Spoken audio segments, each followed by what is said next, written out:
Assalamualaikum warahmatullahi wabarakatuh.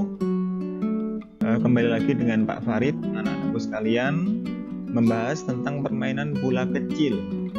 Yang kali ini adalah bagian yang kedua, di mana dalam kesempatan kali ini kita akan membahas tentang permainan bulu tangkis.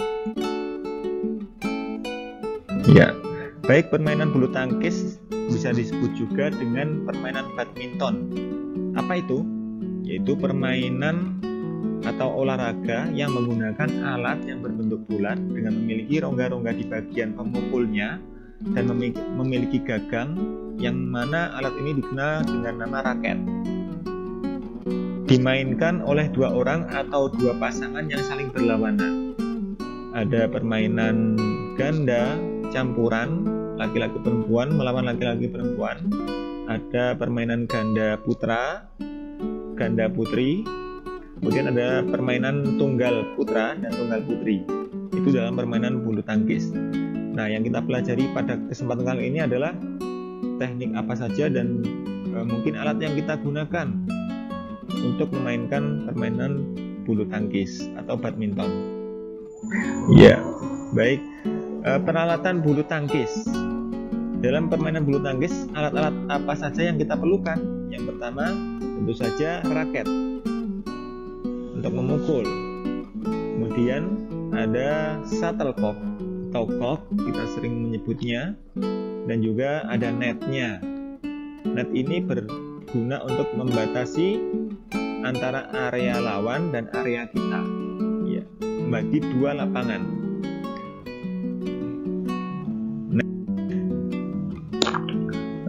Kemudian lapangan bulu tangkis.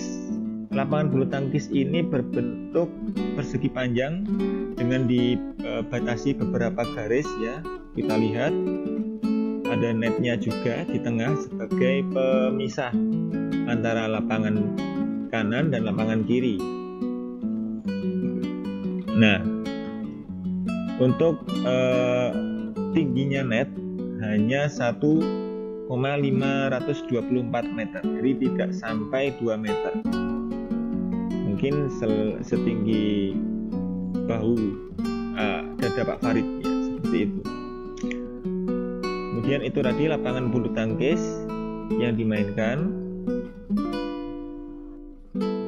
Kemudian yang kita pelajari adalah teknik bermain bulu tangkis.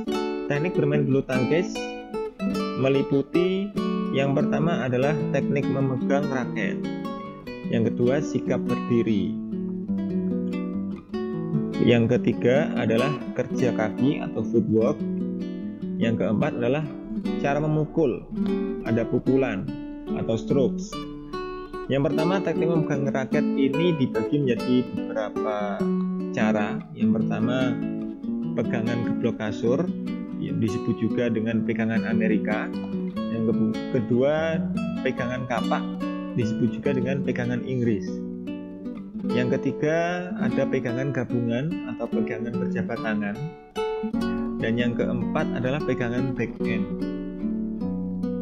Itu tadi 4 cara memegang raket dalam permainan bulu tangkis. Kemudian teknik yang kedua adalah sikap berdiri. Kalian juga harus memperhatikan sikap berdiri kalian. Bukan hanya asal-asal dalam berdiri. Fungsinya apa? Supaya kita siap menerima kok yang dilayangkan oleh lawan kepada kita. Kita siap memukul dan mengarahkan kembali ke area lawan. Itu fungsi dari sikap berdiri. Kemudian kerja kaki atau footwork ini juga penting untuk melatih kebiasaan kalian dalam bermain bulu tangkis. Bisa ke depan, belakang, samping kanan, samping kiri, serong kanan depan, serong kiri depan, serong kiri belakang, dan juga serong kanan belakang. Itu harus kita persiapkan untuk menciptakan pukulan yang berkualitas, keras dan mengarah. Kemudian untuk pukulan strokes juga dibagi menjadi beberapa bagian. Yang pertama, pukulan servis. Pukulan servis ini dilakukan untuk memulai permainan bulu tangkis. Yang kedua, pukulan lob. Yang ketiga, pukulan drive. Yang keempat, pukulan drop shot. Yang kelima, pukulan smash. Dan yang terakhir adalah pukulan netting yang akan kita bahas nanti di belakang ya. Baik, yang pertama teknik memegang raket. Kita perlu tahu seperti apa cara memegangnya. Yang pertama, pegangan geblok kasur.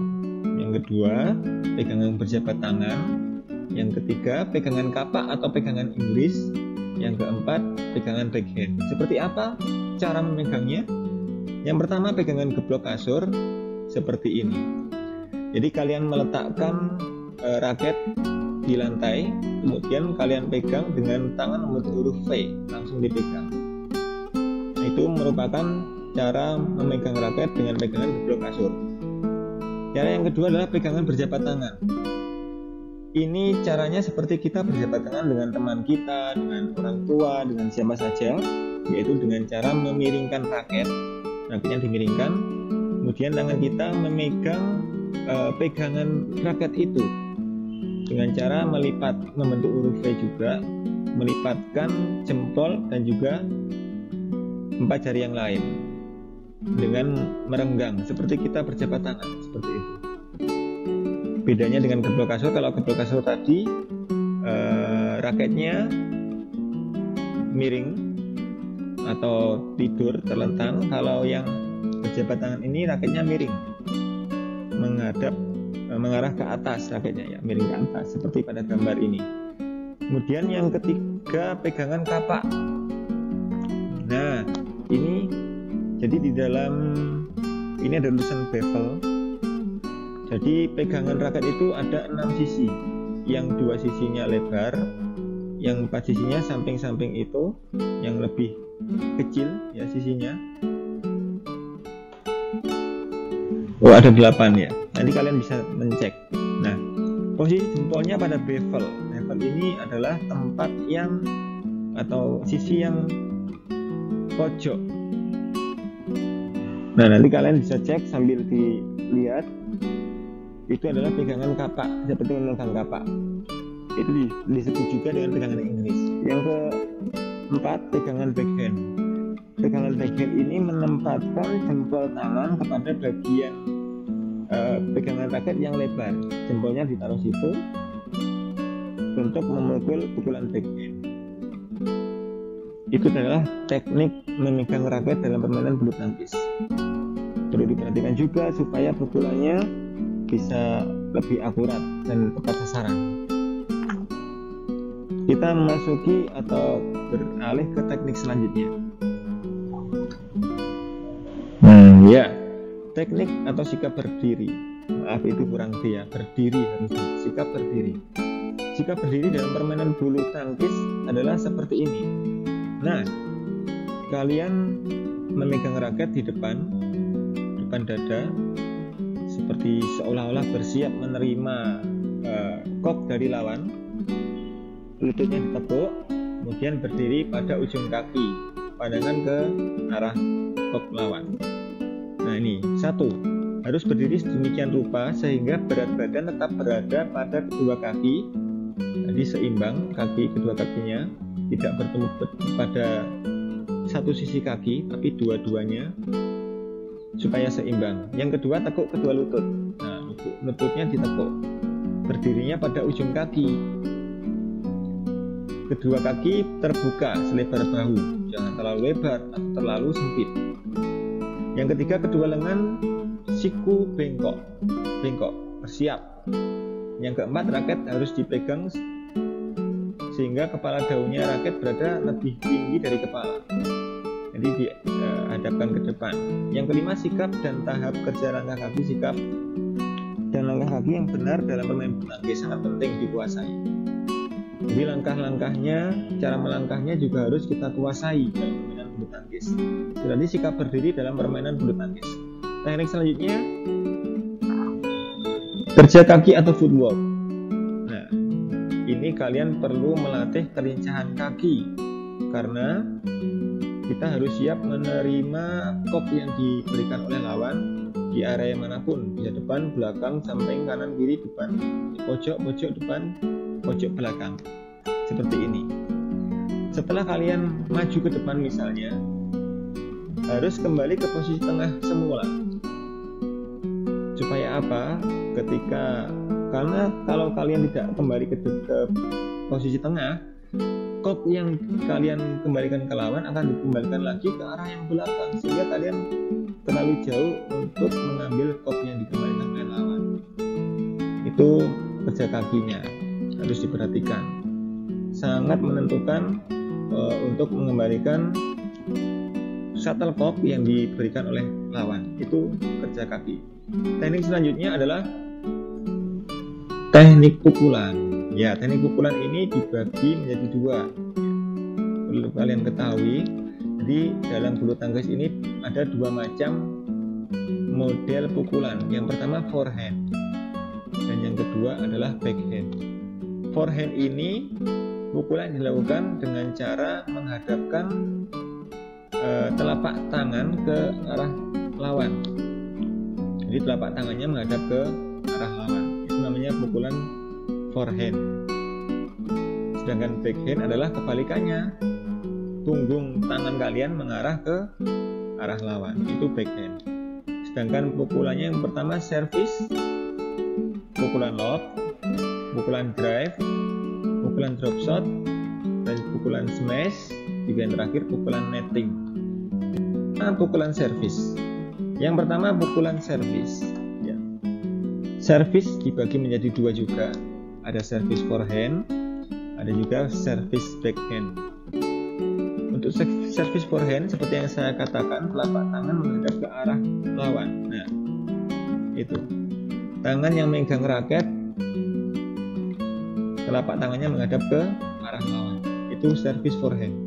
Sedangkan service backhand, punggung tangan yang menghadap ke arah lawan. Nah, itu service ada dua, forehand dan backhand. Kemudian pukulan yang selanjutnya, yang pertama pukulan lob, pukulan drive, pukulan drop shot, dan pukulan smash. Ini kalian bisa perhatikan pada gambar ini. Pukulan lob ada di bawah. Kalau pukulan lob itu sebenarnya menempatkan atau mengarahkan shuttlecock ke garis paling belakang lawan, daerah lawan ya. Jadi cock itu diterbangkan sekeras-kerasnya ke area paling belakang dari lawan. Tentunya jangan sampai keluar dari garis out. Itu pukulan lob. Untuk pukulan clear itu bisa juga disebut pukulan lob. Kalau yang clear itu defensif, lebih bertahan. Kalau yang lob ini menyerang, yang bawah itu menyerang. Sama-sama pukulan lobnya. Kemudian pukulan drive. Pukulan drive itu dilakukan dengan cara memukul sejajar dengan dada, tidak terlalu tinggi, juga tidak menukik, atau smash juga tidak, tapi pukulannya datar ke arah lawan. Itu pukulan drive. Drop shot. Drop shot itu adalah pukulan yang dilakukan dengan seperti menipu. Kelihatannya atau seolah-olah mau memukul shuttlecock jauh ke belakang. Akan tetapi ternyata cock yang kita pukul itu tidak sampai ke situ. Kita tempatkan di dekat net. Itu pukulan drop. Dipukul seolah-olah keras sampai belakang, akan tetapi menipu lawan. Dan ternyata cock yang kita pukul hanya kita jatuhkan ke dekat net. Kemudian yang keempat, pukulan smash adalah pukulan yang dilakukan dengan cara menukik, garisnya tajam ke bawah. Itu pukulan yang mematikan lawan. Ya, itu tadi ada 4 pukulan. Yang terakhir adalah pukulan netting.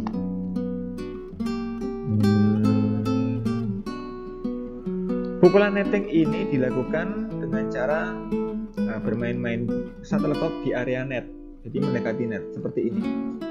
Jadi shuttlecock ini dipukul tidak jauh ke belakang, tapi dipukul dekat dengan net, seperti contoh ini. Nah, ini pukulannya.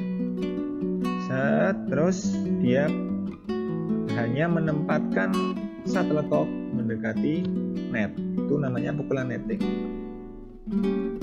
Baik, itu tadi anak-anak sekilas tentang bulu tangkis ya. Kalau misalnya ada yang ingin ditanyakan, bisa langsung tanyakan ke Pak Farid, bisa lewat WhatsApp atau media yang lain. Saya akhiri. Kurang lebihnya mohon maaf yang sebesar-besarnya. Wassalamualaikum warahmatullahi wabarakatuh.